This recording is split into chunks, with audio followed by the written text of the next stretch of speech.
나이 든다는 것은 성숙해 간다는 것을 뜻하는 것이죠. 보통 나이가 들면 성숙해 간다고 생각하기가 쉽습니다. 성숙한다는 것 무슨 뜻이겠어요? 사람이 사람을 이해하는 폭이 깊어진다는, 넓어진다는 뜻입니다. 누군가를 배려하는 깊이가 깊어진다는 뜻이에요.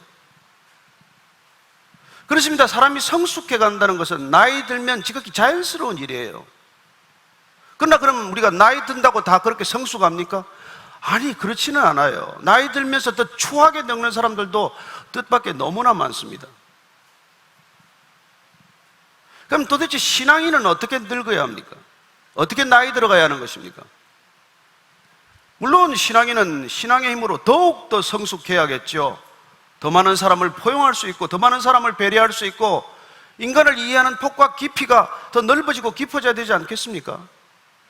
그러나 뜻밖에도 우리는 신앙 안에서도 이렇게 넘어지는 것을 보게 됩니다.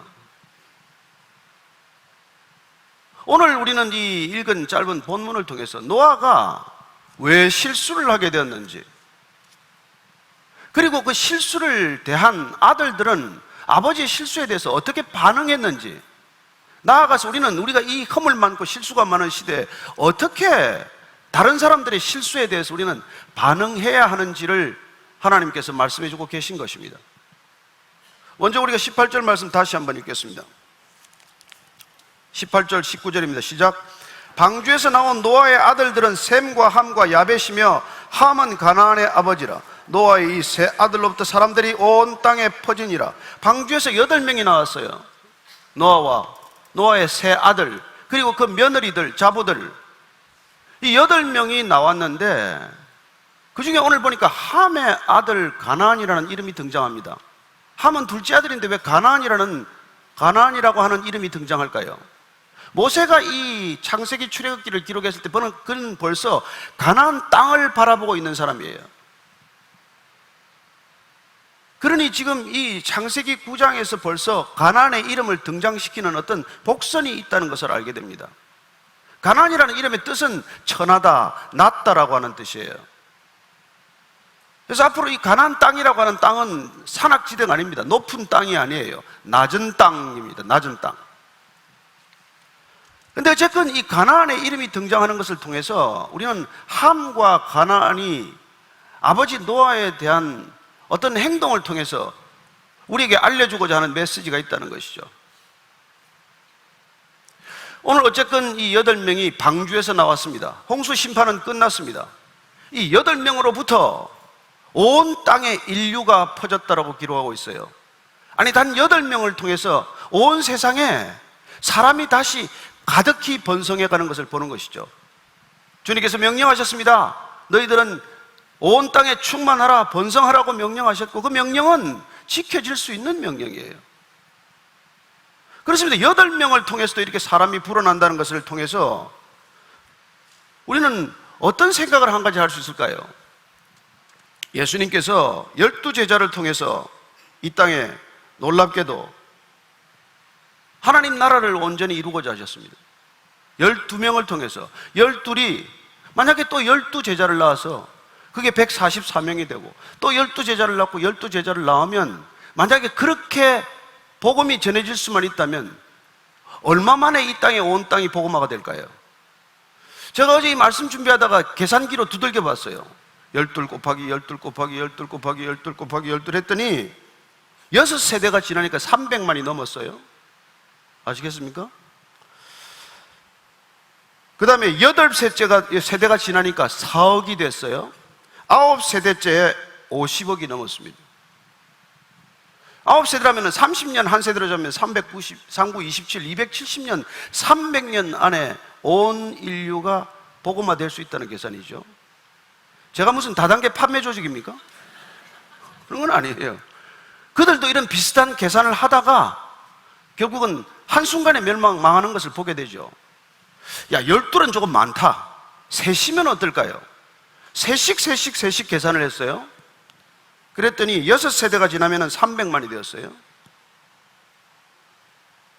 셋씩 지나니까 16세대 만에 4천만이 넘었고, 20세대 만에 35억이 되었다는 것입니다. 20세대. 아시겠습니까? 제가 지금 이런 계산을 해온 까닭은 도대체 오늘날 교회가 믿음의 가정들에 무슨 문제가 있냐는 것입니다. 어떤 문제가 있습니까? 제가 보니까 어떤 가족들은 가족이 많아서 이번 여름 휴가 때 19명이 버스로 다녔다는 얘기를 들었어요. 대가족이죠? 아니요, 적은 가족이에요. 직계 가족이니까 그러겠죠? 예를 들어서 뭐 친가 처가를 다 합치고 정말 사돈의 팔촌까지 합치면은 훨씬 수가 많지 않겠습니까? 어쩌면 다 연결되어 있다는 것이죠. 저는 정말 우리가 오늘날 이 교회에 생긴 문제, 한국 기독교뿐만 아니라 전 세계 기독교에 일어나고 있는 이 문제를 한번 문제 뿌리부터 살펴볼 필요가 있다는 것이죠. 우리가 어떻게 해서 복음을 전하는 이런 동력을 다 잃어버리고 어떻게 해서 성도의 숫자가 줄어들 수 있냐는 것입니다. 나 하나 신앙 고작 지키다가 내 믿음 하나로 끝나는 사람들이 의외로 많다는 뜻 아니겠어요? 그 신앙이 끊어져 버린 것 아닙니까? 만약에 내 자녀들 2사람에게라도 복음을 제대로 전하고 그 자녀들이 한두 사람에게라도 복음을 전할 수만 있다면 얼마나 복음은 왕성하게 퍼져나갈 수 있겠냐는 것이죠. 그래야 저는 우리 교회가 패밀리 워십을 드리는 이유를 여러분들이 이해하셔야 합니다. 여러분 지금 신앙이 다음 세대로 전해지지 않는 것보다 큰 위기는 없습니다. 환경 파괴보다도 더 큰 위기는 신앙을 전수할 수 있는 고리가 끊어지고 있다는 거예요. 무슬림들은 아내를 4씩이나 얻습니다. 아이를 무한대로 낳습니다. 그러나 정작 하나님의 가정에서는 아이를 지금 제대로 낳습니까? 여러분 이건 보통 문제가 아니에요. 전 세계 무슬림들은 정말 어쩌면 성경적으로 아이를 낳고 있어요. 그들이 전하는 것이 복음이 아니라서 문제지. 지금 우리 사회는 남의 나라 얘기할 처지가 됐습니까? 아니요. 우리는 코앞의 문제로 닥쳐왔습니다. 미국만 하더라도 다른 인종들이 훨씬 빠른 속도로 증가하고 있어요. 백인들은 오히려 아이를 안 낳습니다. 적게 낳습니다. 무슬림들은 임신 중절도 하지 않아요. 그 결과 미국이 지금 복음을 마음대로 전할 수 있습니까? 신앙을 마음대로 지금 전수할 수 있는 환경입니까? 아니요. 게다가 동성애는 급속히 늘어나고 있습니다. 뭐가 문제입니까? 여러분 다시 가정을 회복하는 것보다도 다시 가정에서 신앙을 전수하는데 올인하는 것보다도 더 급한 일은 없다는 것입니다. 여러분 성경은 제도를 말하지 않습니다. 성경은 체제가 변혁되어야 한다고 말하지 않습니다. 성경이 말하는 것은 오직 한 가지예요. 구원이 먼저입니다. 구원이 제일 먼저예요. 돈 버는 게 먼저가 아닙니다. 구원받지 않고 돈 많이 벌어보십시오. 구원받지 않고 권력을 잡아보십시오. 구원받지 않고 유명해져 보십시오. 무슨 문제가 일어납니까? 여러분 성경이 말하는 것은 유일한 책입니다. 세상의 어떤 문제보다도 구원이 먼저라고 말해줄 수 있는 책입니다. 그렇다면 우리가 다음 세대에 전해야 할 건 뭡니까? 세상적인 지식과 지혜입니까? 필요하죠. 그러나 무엇보다도 우리가 먼저 전해야 할 것은 구원이라고 하는 것입니다. 이게 자녀들에게 전해지지 않기 때문에 여러분 지금 대학은 2% 3%라고 말합니다. 선교지가 같아졌다고 말합니다. 우리끼리 이렇게 주일날 모여서 예배드리고 안전한 교회다, 좋은 교회다, 큰 교회다, 무슨 의미가 있습니까? 왜 우리가 흩어져야 되는지 알겠습니까? 왜 우리가 가정 예배를 지금 회복해야 된다고 말하는지 아시겠습니까? 다시 가정으로부터 문제를 풀지 않으면 문제는 풀리지 않습니다. 저는 적어도 동성애자들도 정상적인 가정을 보고 부러워하고 그들이 카밍아웃 해야 되는 것 아니겠어요?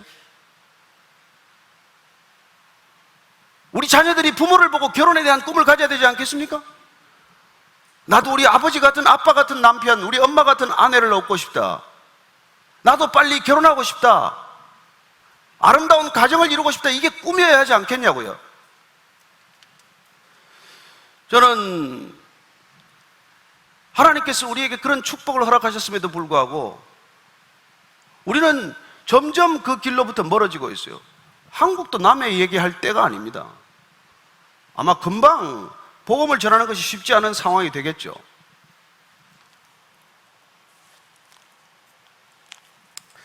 저는 오늘 이 노아의 얘기를 통해서 우리가 몇 가지 메시지를 하나님께서 주시겠지만 첫 번째 다시 한번 우리가 기억해야 할 것은 이 가정 중심, 가족 중심, 신앙의 전수를 위한 이 가족에 대한 여러분들의 관심이 더 커져야 한다는 것입니다. 제가 아는 분 한 분은 아무 과외도 시키지 않는데요, 애들한테. 한 가지만 과외를 한대요. 성경 과외만 한답니다. 그런데 속으로 그렇게 생각했어요. 그건 뭐 가상한 일인데 성경만은 부모가 가르쳐야 되는데. 여러분, 부모가 자녀를 성경을 가르치는 부모가 되시기 바랍니다. 어렵지 않습니다. 통독반에서 지금 아이들하고 같이 성경을 읽기 위해서 어떤 통독반 보니까 어린이 성경을 읽더라고요. 전 너무 듣기 좋았어요. 아이들에게 성경을 같이 읽기 위해서 부모들이 같이 어린이 성경을 읽고 있습니다. 저도 처음에 성경을 읽을 때 이 개혁 성경이 이해가 안 돼서 어린이 성경, 쉬운 성경, 우리말 성경, 현대인의 성경을 다 읽었습니다. 저는 그 부모들도 어린이 성경을 읽으면서 어쩌면 성경에 대한 전체적인 흐름과 맥락을 잡는데 훨씬 도움을 받았을 것이라고 생각을 합니다. 저는 다시 한번 우리가 이 가정 예배가 회복되기를 바랍니다. 여러분, 가정에서 신앙이 전수되지 않고 교회에다가 맡기지 마십시오. 주일 학교에서 어린아이들이 신앙이 자랄 수 있지만 근본적으로 신앙은 가정에서 자라야 합니다. 부모가 책임져야 합니다. 목사에게 책임을 맡기지 마십시오. 저는 부모들이 자녀들과 함께 신앙을 이어가는, 그래야 그 자녀들이 복음적으로 살아낼 수 있도록 돕는 것보다도 자녀를 사랑하는 방법이 없다는 것을 명심하시기를 바랍니다. 이건 여러분 헛소리가 아니에요.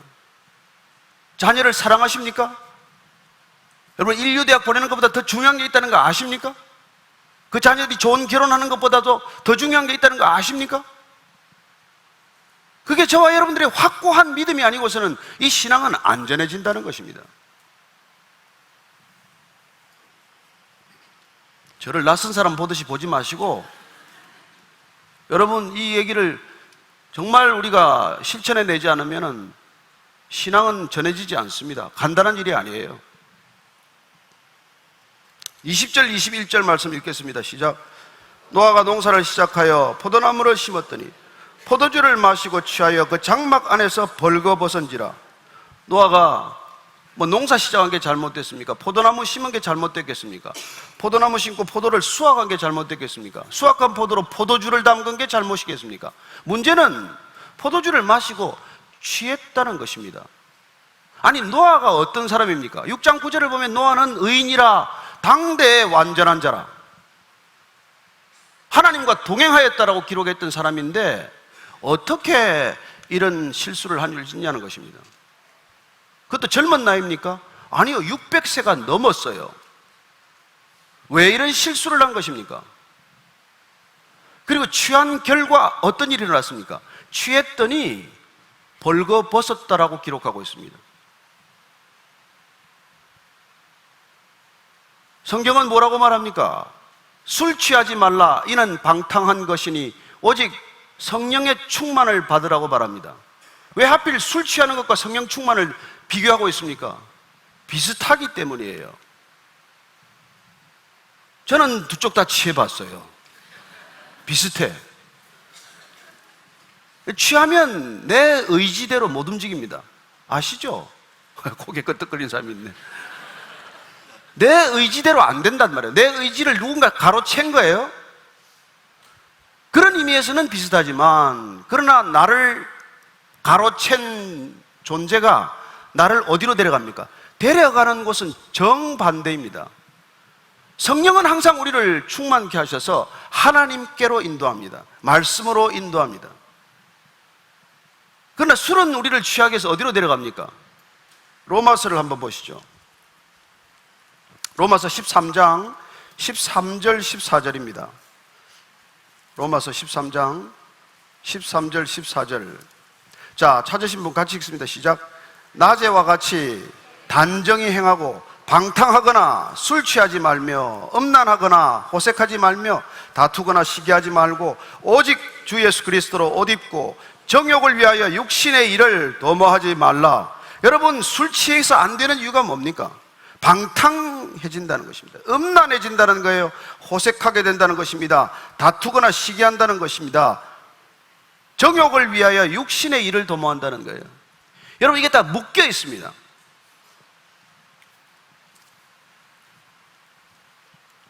방탕하다는 것은 정신이 산란하다는 것입니다. 이미 정신이 흐트러졌다는 것을 뜻해요. 여러분, 정신이 흐트러져서 술에 취하는 일이 생기는 것입니다. 술에 취하면 대부분 음란해진다는 거예요.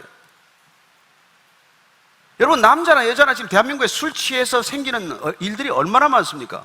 오죽하면은 이 대한민국에 처음 온 선교사들이 술을 금했겠습니까? 술이 문제입니까? 아니요, 술 문제 아닙니다. 제가 여러분들 술 멋이라고 얘기하는 건 아니지만, 여러분, 술이 문제가 아니라 술에 취하는 게 문제라는 거예요. 돈이 문제입니까? 아니요. 돈을 사랑하는 것이 문제라고 말합니다. 권력이 문제입니까? 아니요. 권력은 불가피한 현상이에요. 다만 권력을 자의적으로, 권력을 제 멋대로, 임의대로 쓰는 게 문제 아닙니까? 그렇습니다. 늘 사람이 문제라는 거예요. 여러분, 늘 사람이 문제라는 것에 주목하십시오. 성경은 늘 사람이 문제임을 밝혀주고 있습니다. 제도나 체제가 문제가 아니라 세상은 우리에게 제도가 문제라고 말합니다. 체제를 변혁하면 나아질 거라고 말합니다. 성경은 그렇게 말하지 않아요. 여러분들은 어떤 형태로 나아지지 않습니다. 예수님께서 니고데모가 찾아왔을 때 뭐라고 하셨어요? 니고데모는 당대의 이름난 종교인이에요. 그만한 사람 없습니다. 그러나 예수님께서 뭐라고 말씀하세요? 너는 거듭나야 하겠구나. 그렇습니다. 신앙은 거듭남입니다. 복음이란 거듭나는 생명을 말합니다. 여러분들 조금 개선해서 조금 낮게 고쳐 쓸 수 있는 존재가 아니에요. 인간은 뼛속 깊이 죄인입니다. 거듭나야 한다는 것이 복음이에요. 여러분, 거듭난다는 것은 새 생명이 내게 잉태되는 것입니다. 새 생명으로 새로 시작하는 것입니다. 그래서 니고데모에게 거듭나야 한다는 말은 너는 새로 시작하라는 거예요. 처음부터 다시 시작하라는 것입니다. 지금 오늘날 우리는 길을 잃었어요. 혼란스러운 상태입니다. 여러분, 성경은 무엇을 말합니까? 인간의 힘으로 불가능하다는 것을 말하는 것이죠. 우리가 정말 당대의 의인이었던 노아가 이렇게 넘어진다는 것, 순식간에 넘어질 수 있다는 것, 이걸 지금 얘기해주고 있는 것이죠. 어떻게 그런 사람이 넘어집니까? 그런 사람이 넘어진 소식을 우리나라에 한두 번 듣습니까? 어떻게 그 목사가 넘어집니까? 어떻게 그런 이름난 사람들이 그런 실족을 합니까? 그렇습니다. 그렇게 넘어질 수 있다는 거예요. 사도 바울은 말합니다. 선줄로 알면은 넘어질까 조심하라. 바울이 그런 경험을 안 했겠습니까? 그도 믿음 위에, 반석 위에 섰다고 생각을 했겠죠. 그러나 어땠습니까? 바나바와 싸우고 헤어졌습니다. 바울이 절대 싸워서 안 될 사람이 바나바, 평생도록 싸워서 안 될 단 한 사람이 있다면 바나바지만 그 바나바하고도 싸우고 헤어지는 거예요. 그럼 복음을 전하다가 두려움에 빠졌습니다. 주님께서 그때마다 붙들어 주십니다. 이 성에 내 백성이 많으니까 복음을 전하라. 예루살렘 성전에서도 두려움에 사로잡혔고 산헤드린 공회에서도 두려움이 찾아왔습니다. 주님께서 그날 밤에 말씀하십니다. 내가 예루살렘에서 증언한 것 같이 로마에서도 증언하여야 하리라. 저와 여러분들은 선줄로 알면 넘어진다는 바울의 말이 기억되어야 합니다. 선줄로 아는 건 교만이요, 선줄로 아는 건 방종이에요. 반드시 넘어지고 말 것입니다. 베드로는 어땠습니까? 베드로 한번 찾아볼까요? 베드로전서 5장 8절 한번 보십시오. 베드로전서 5장 8절. 자, 찾으신 분 같이 읽습니다. 시작. 근신하라, 깨어라. 너희 대적 마귀가 우는 사자같이 두루다니며 삼킬 자를 찾는다. 이게 베드로의 고백 아니겠어요? 그는 예수님이 곁에 있다가도 넘어졌습니다. 예수님을 눈앞에 두고도 부인했습니다. 그렇습니다. 그는 누가 나를 넘어뜨리게 하는지를 뒤늦게 깨달은 것입니다. 대적 마귀가 우는 사자처럼 삼킬 자를 찾고 있다는 것은 베드로 자신의 고백 아니겠습니까? 사도 베드로가 그럴진데 저와 여러분은 어떻겠습니까? 저와 여러분 무슨 일로 넘어지고 있습니까? 어떤 일로 우리는 쉽게 넘어집니까? 넘어진 자리에서 또 넘어지지 않습니까? 저는 오늘 주님께서 우리에게 분명하게 말씀해 주고 계십니다. 내 혼자 힘으로는 신앙생활을 할 수 없다는 것을 다시 한번 말씀해 주고 계십니다. 여러분들 혼자 할 수 있는 것처럼 지내다가 다 바리새인 된 거 아닙니까? 그러다가 우리가 위선적이 된 것 아닙니까? 회칠한 무덤이 된 것 아니에요? 그래서 주님 보시기에 독사의 자식처럼 변해버린 것 아닙니까? 출발이 그렇지 않았어요. 괜찮았어요. 그러나 점점 시간이 지나면서 우리는 무엇 때문에 넘어지는지도 모르고 왜 넘어졌는지도 모르고, 그리고는 우리는 하나님과 점점 멀어지는 선택, 결정을 한다는 것입니다. 왜 술에 취했습니까? 하나님을 놓쳤기 때문이죠. 잊었기 때문이죠. 그리고 술에 취해서 그는 옷을 벗었습니다. 벌거 벗었어요. 수치를 드러냈다고 말하고 있습니다. 왜 술에 취했는데 수치를 드러냅니까? 왜 술에 취했는데 옷을 벗습니까? 누구는 그렇게 말할지 모르죠. 야, 지집에서 옷 좀 벗으면 어떠냐? 자기 장막인데 옷을 벗고 있으면 어떻고 옷을 입고 있으면 어떤데? 라고 말할지 모르지만, 여러분, 옷이란 어떤 것입니까? 옷이란 어떻게 해서 입게 된 것입니까? 아담과 하와가 선과 악을 알게 하는 과실을 먹고 첫 번째 눈을 뜨고 부끄러움을 발견했습니다. 내가 수치스러운 존재라는 것을 알게 된 것이죠. 누가 가려줍니까? 내가 기껏 무화과나무로 가렸더니 하나님께서 가죽 옷을 해서 우리를 입혀주셨습니다. 우리의 수치를 가려주신 것입니다. 옷이란 무엇이라고요? 하나님께서 우리의 수치를 가려주신 것입니다. 그러니 저와 여러분이 옷을 입고 벗을 때마다 뭘 기억해야 합니까? 하나님을 기억하라는 것입니다. 이 옷을 가지고 디자이너를 기억하라는 게 아니에요. 이 옷을 가지고 무슨 회사, 브랜드 회사를 기억하라는 게 아닙니다. 저와 여러분들이 믿음의 사람이라면 이 옷을 하나 입는 행동 가운데서도 하나님을 의식하라는 거예요. 그게 하나님이 우리에게 옷을 가려준 이유입니다. 궁극적으로 이 옷이 가릴 수 없다는 것을 알고 주님께서는 뭘 준비하고 계십니까? 그리스도의 옷을 준비하고 계시지 않습니까? 제가 이렇게 가려서 이 옷을 입고 여기 나와서 서 있으니까 여러분들한테 설교할 수 있는 거지, 제가 수치를 드러내고 어떻게 설교하겠습니까? 저는 여러분들이 정말 그렇게 우아해서 이렇게 앉아있는 게 아니라는 걸 잘 압니다. 하나님께서 가려주셨기 때문에, 우리의 수치를 가려주셨기 때문에.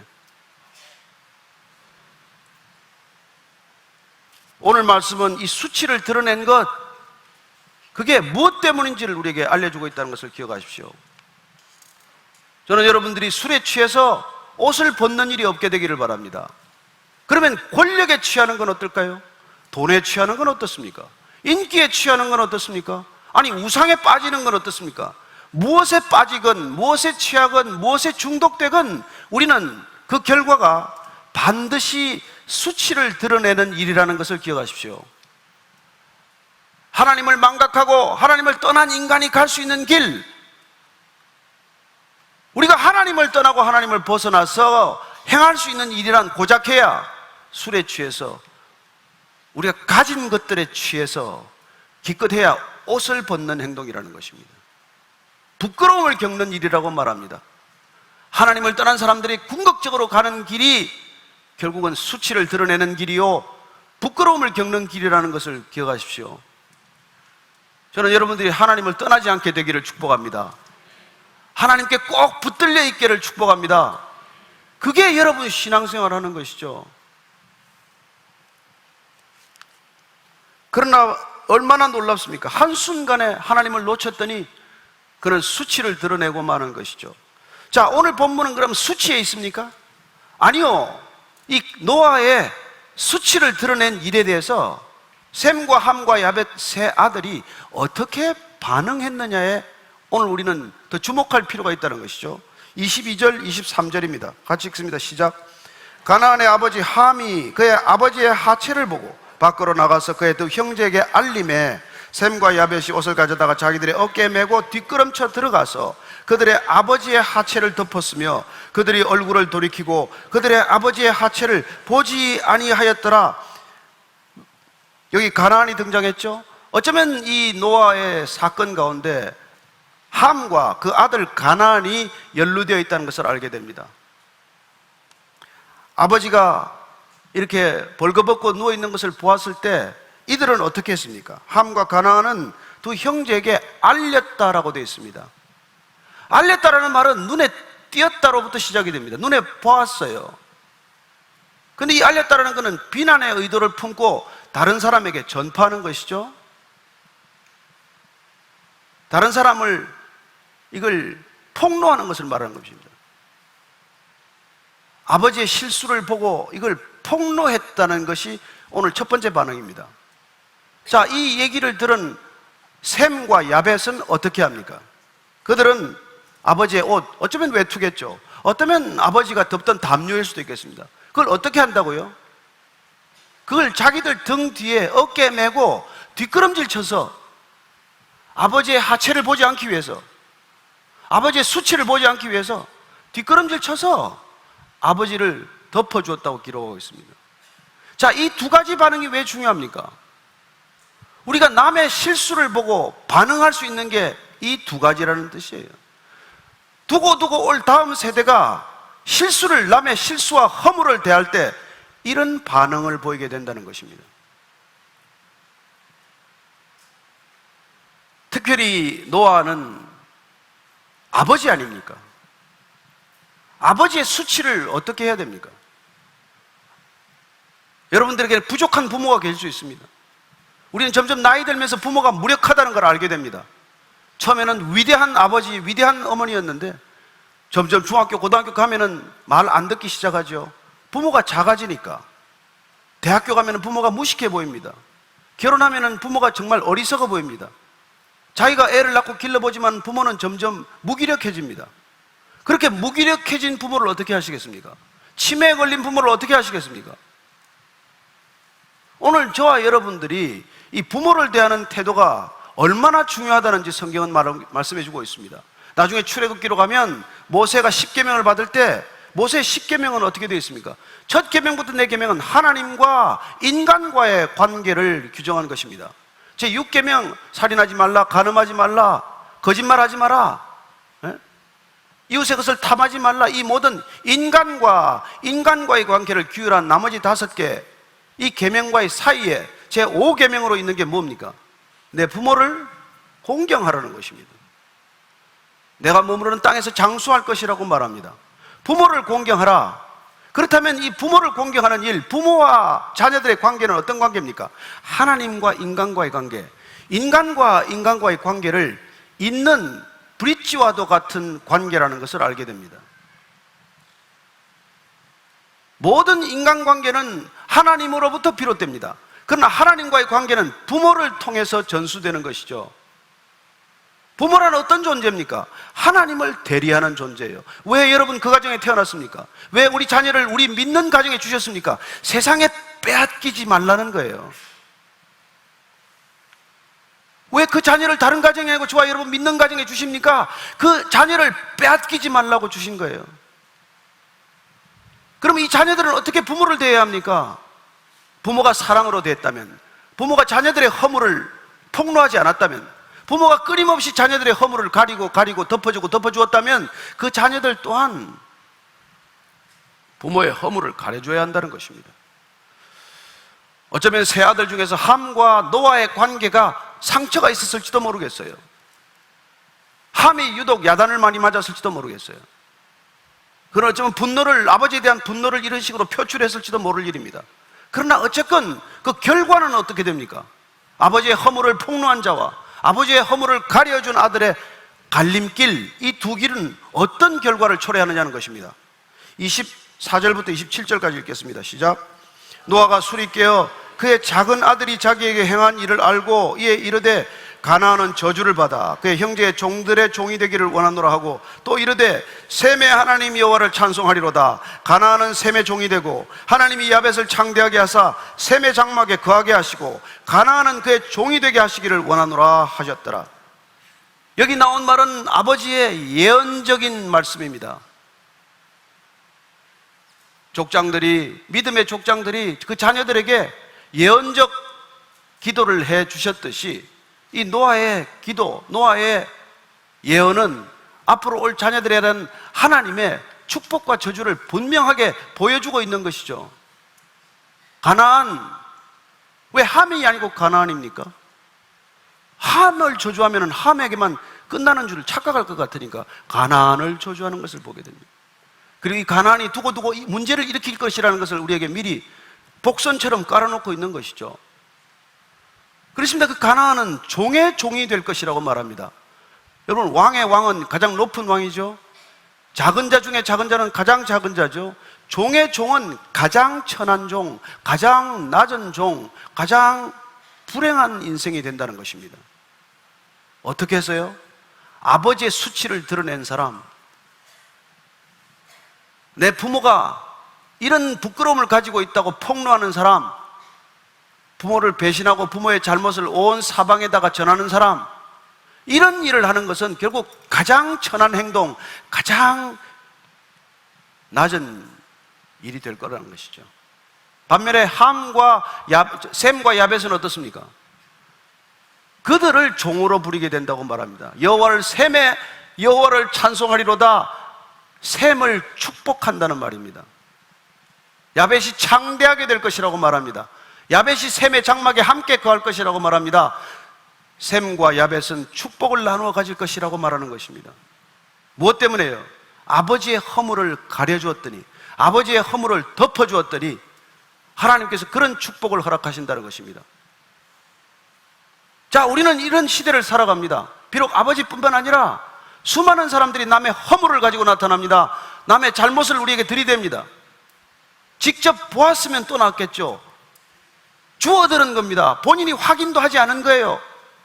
그런 남의 허물, 남의 실수를 듣고 여러분 어떻게 하시겠습니까? 그게 우리의 축복과 저주의 갈림길이 될 것이라고 말합니다. 저는 우리 믿음의 사람 그리스도인들이 그런 허물을 가려주고 덮어줄 수 있게 되기를 축복합니다. 가정이란 어떻게 존재하는 것입니까? 아담과 하와가 서로 벌거벗었으나 부끄러워하지 않더라. 아내가 남편을 부끄럽게 만들지 않고 남편이 아내를 부끄럽게 만들지 않는 것이 가정의 기본 아닙니까? 부모가 자녀를 부끄럽게 만들지 않고 자녀가 부모를 부끄러워하지 않는 가정, 그 가정이 신앙 공동체 아니겠습니까?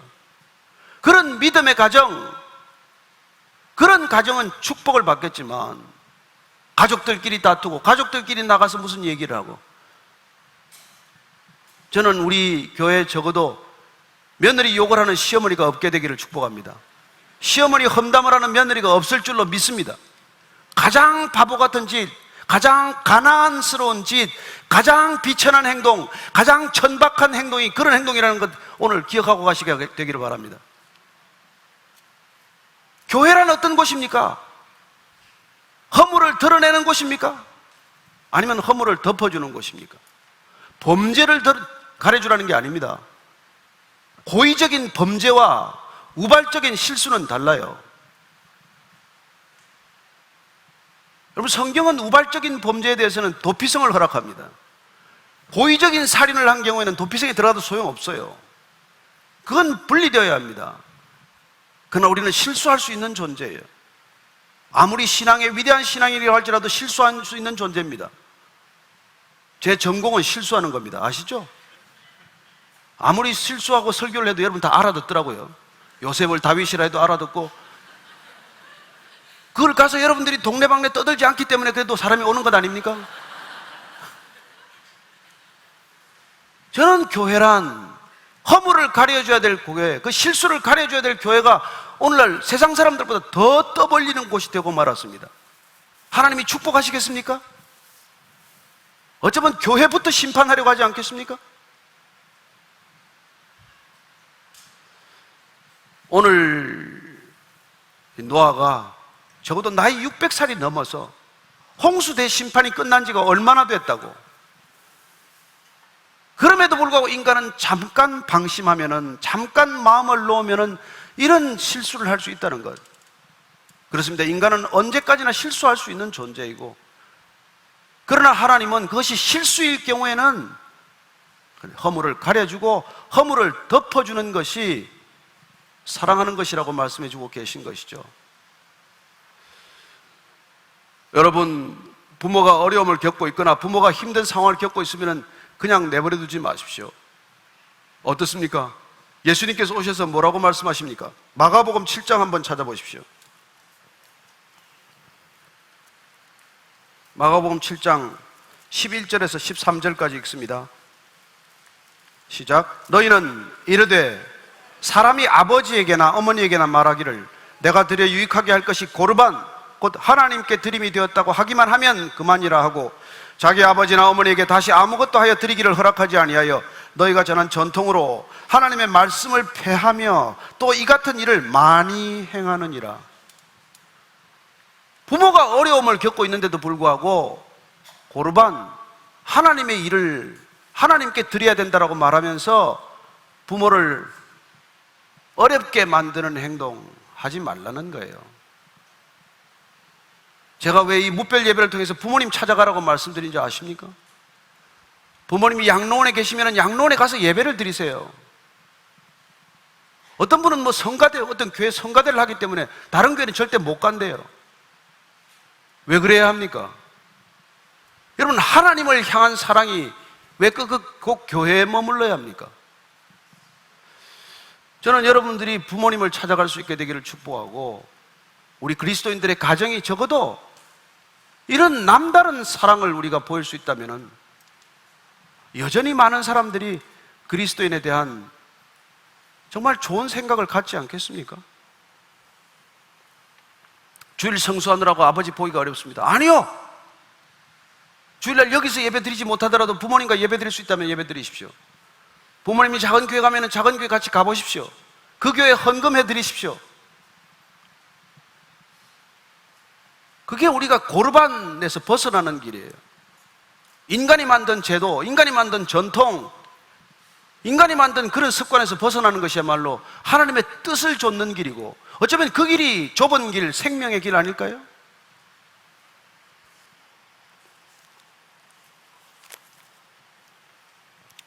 오늘 주님께서는 우리에게 인간의 이 허물 많은 세상을 살면서 우리가 어떻게 그 실수를 대해야 할지에 대해서 말씀해 주고 계신 것이죠.